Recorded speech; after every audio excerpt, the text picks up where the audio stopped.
Our very first book review, we are going to review Stormfront by Jim Butcher, read by James Marsters.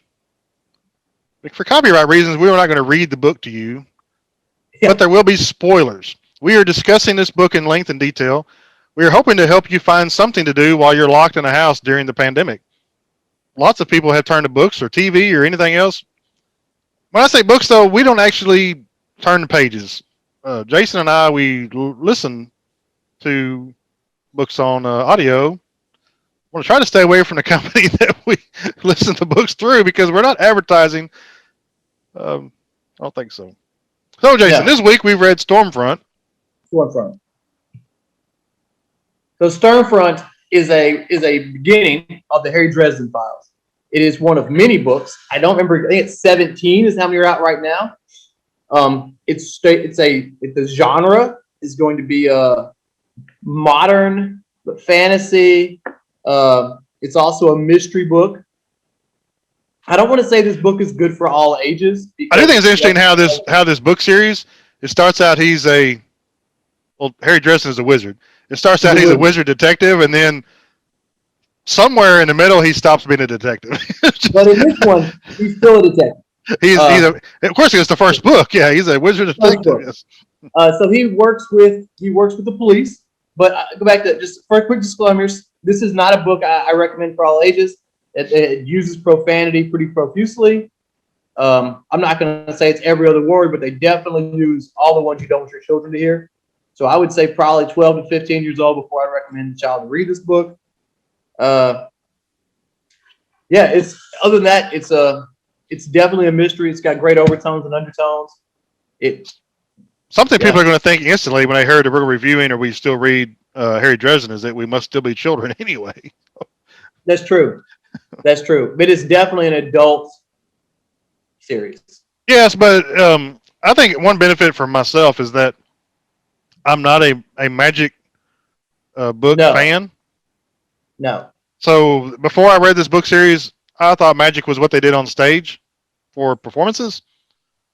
I don't have any interest in it outside of this. So I believe everything about magic in the supernatural that Jim Butcher has told me. I don't believe in it. I'm not saying I believe in it, but I don't have like conflicting opinions. My children, when I've discussed the book series with them in the past, they've said stuff like, "Dad, it can't be that way because that does this." I'm like, well, it is fantasy. It is a fantasy. So I think Ted and I both, we do not have a background into other fantasy novels or books. Yeah, I mean, I'm not really fantasy readers. That's not been my thing. Right. I mean, I like playing, Final Fantasy when I was a kid. We used to play Final Fantasy 7 or 4 or whatever it was. Yeah. Which has been remastered, by the way. I know, man. I forgot to get it. Very early on, before the end of the book, we learn is Harry lives a very simple life.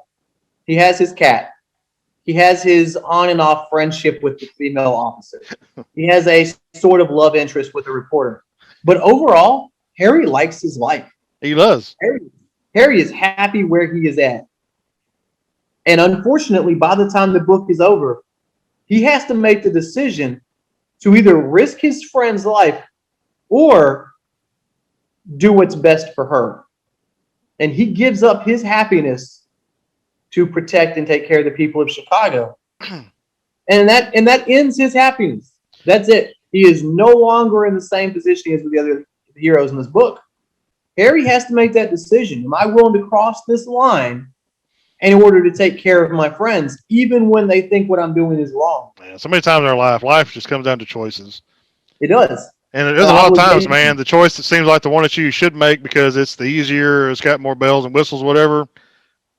It's not always the one you should take. It's not always the path you should go on. And Harry really shows us that a lot.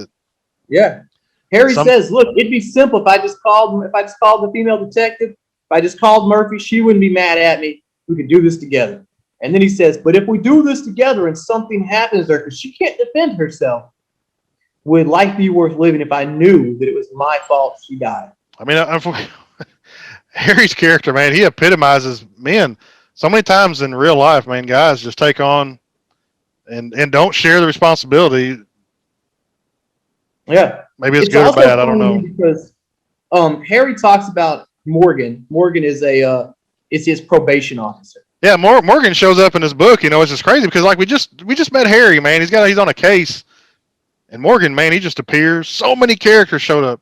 Yeah, Morgan shows up with his sword, and our author through Harry, starts telling us, man, like yeah. Doom of And Damocles, and it's really funny because Harry makes a comment about Morgan very early in the book. He says if he thought he was going to do black magic, he'd rip his own eyes out, or something to that extreme. And later on, Harry encounters Morgan right before he takes on the ultimate bad guy. And even though I knew what was going to happen, I was almost begging Harry, tell Morgan what's going on. Tell him, I know you don't trust me. Go with me to this location and you will see. Take all my weapons, handcuff me, whatever. Just trust me enough to let me show you where this evil is happening. Because we know that if Morgan is so powerful that he's Harry's probation officer, then he could have easily handled the situation. And if he does this, that's the easy way out. Harry doesn't have to do anything else. He can just step back. I've done what's right. All right, go handle your business. but But we've instead, how much of the how Harry is treated though is affected by the fact that he who walks behind is already attached to Harry already. He who walks yeah. behind is already attached to Harry before he kills his stepfather, and before he's had the trial because of black magic. Like that's happened prior. And he says So in the it's, book that only wizards can see yes. the effect that he who walks behind is having on Harry. And So it's funny you said that because I've always wondered, does if you're a wizard and you look at Harry and you see this mark of a demon that is on him, do you question how much that mark affects Harry in his daily life? Does Harry know how much it affects him on his daily life? Does it do anything? I'm not Because sure that I even realized it until I reread it this today. I'm right, not even sure. I agree. I didn't really put it together that he's in a police station and the crazy guys, he's Yeah, getting drug away and he says, "I see you." He walks behind. I thought, gosh dang, like it's so obvious, but our author only gives us some things. You have to really pay attention sometimes. I mean, yeah, you don't have to. You can watch this book and enjoy it and never know. I've read this series through 3 times. I've never discovered it till today. But yeah. but maybe that really affects him current situation, past situation, and future situation. That he literally has this demon thing, whatever this is. I'm not sure which power this is, dragging around. It's attached to him. He can't get away. Maybe does Morgan? I'm saying, does Morgan think that Harry called this being to him? Yes. Or Yes, that's what, does he understand that it's attached to him that Harry didn't have anything to do with it? so I believe that, and we're going to step out just for a second. When we know that Harry confesses in this book that he killed his mentor, his stepfather, because he called a demon and Harry fights him. Whatever. We don't really know the details, but Morgan gives us the impression at the end when he says, even if no one else knows, we know what you've done. And at that moment, I've always wondered, does he think he called he who walked behind to help him fight his mentor? Because if he does, this mark that's on him, it is not a mark of you survived. It is a mark of you did this and you killed a friend. And that's the hardest part I feel like that Harry deals with is Harry didn't kill, Harry killed a black wizard, but no one knew he was a black wizard but Harry. So if you took one of your good friends and someone killed him and they said, no, Ted, you understand, he was a bad guy. Even if he was a bad guy, that guy killed my friend. And that's what Harry's having to deal with. But did he who walks behind affect why Yeah, he Harry had to won. kill his Yeah, stepdad? yeah, Has this entity been affecting every part of Harry's life, and yes. Harry doesn't even realize it? I think he does. I think that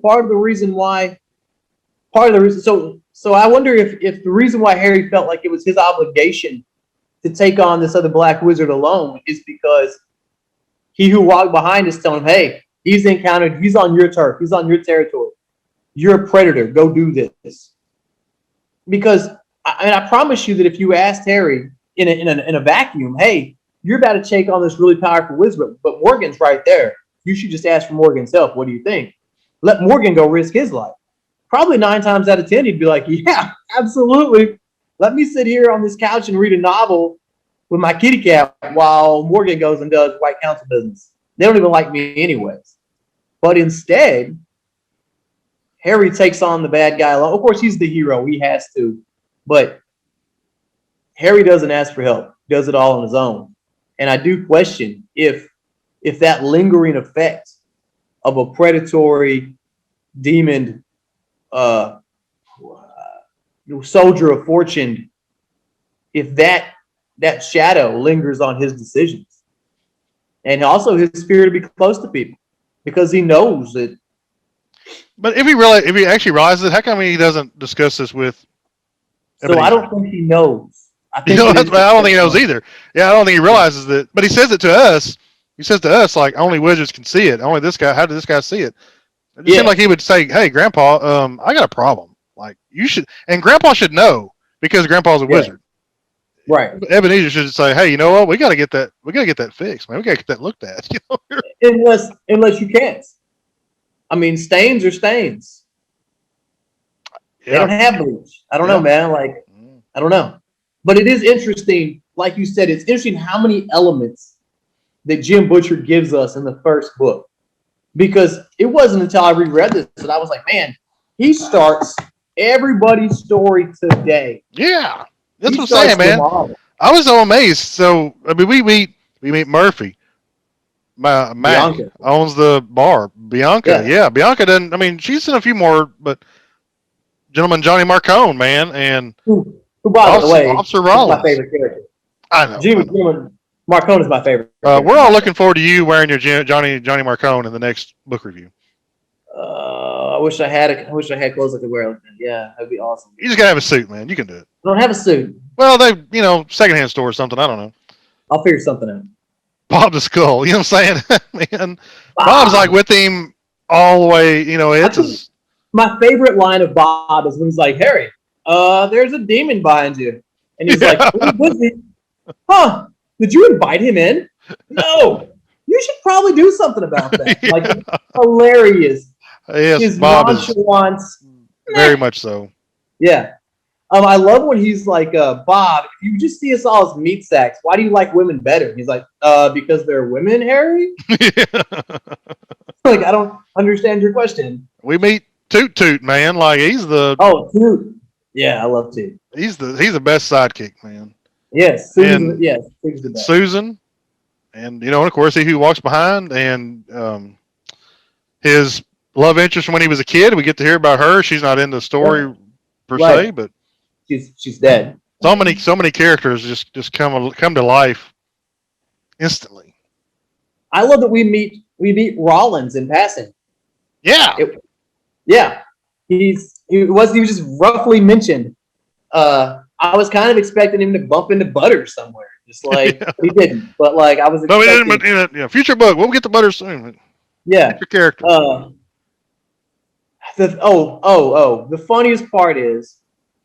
The mailman walks up his steps. He walks up his steps.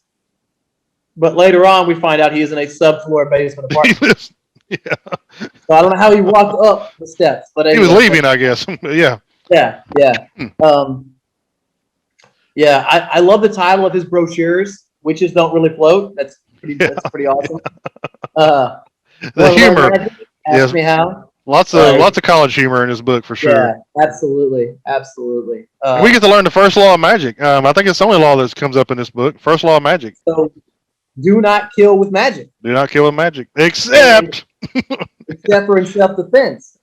We also learned you can't use mind control magic, which is what our antagonist is trying to do. So we find 2 of the laws of magic. And by the way, the punishment for breaking the laws is a quick trip to the beheading department. Yeah, Morgan can help you with that. He'll pull that sword out. It's definitely not a strike 3, you're out kind of deal. So yeah, like we learned a whole lot about this. I love the way the author wraps up the ending of the books. It's probably my favorite thing. You get to the point where like the action's over and the author takes over. He's It's like, yeah, Ted wraps up the YouTube video, eats dinner, lays down with his wife. She gets a back rub. He goes to sleep. Everybody's happy. Like he just runs through like the entire next 5 days. And it's so nice because honestly, like you have to wrap it up, but I really don't want to spend a chapter while he tells me about the way it ends. Yeah, yeah, it is definitely a long-winded wrap up for sure. Yes. I've met people who hate it, but I personally love it. You got to clean up the loose ends. Yes, we have books in our arsenal that yes. end when the action is over. And sometimes you're like, how did he get out of the ship? You know. Right. So I think that my biggest question from this novel is, and I'm going to stick with my favorite character, Gentleman Johnny Marcone. Gentleman Johnny Marcone is famous in Chicago, not because he is the gangster who runs the mean streets, but because he took a crime and put a clean bow on it. The crime still happens. Everybody knows that. But he cleaned it up to where cops and civilians are not affected by it. And the question I'd have to ask is, since we all know that crime is always going to happen, is it better for crime to be clean, or do we want it dirty to remind us of the pain of crime? And I feel like that's another thing this book does, is it shows you that just because it's clean and just because cops don't have to get involved doesn't mean it's not still crime. Could you be making a bad guy a likable character so you can keep talking about him in the book? It's very possible. And I love you, Gentleman Johnny Marcone. Yeah, it's very possible. What was your favorite line from the book? Was there a line from the book that stuck out to you? You know, I really struggle with this one, and I normally pull quotes or pull lines, but the one that's just kept coming back to me, Marcone says it, and a few minutes later, Bianca says it. They both of them say, that's not good for business. And that's really got stuck in my mind because there's so many times in my life, that's so true. When you get angry or upset or you react emotionally, which is what they're describing in the scenes of the book, being emotional is not good for business.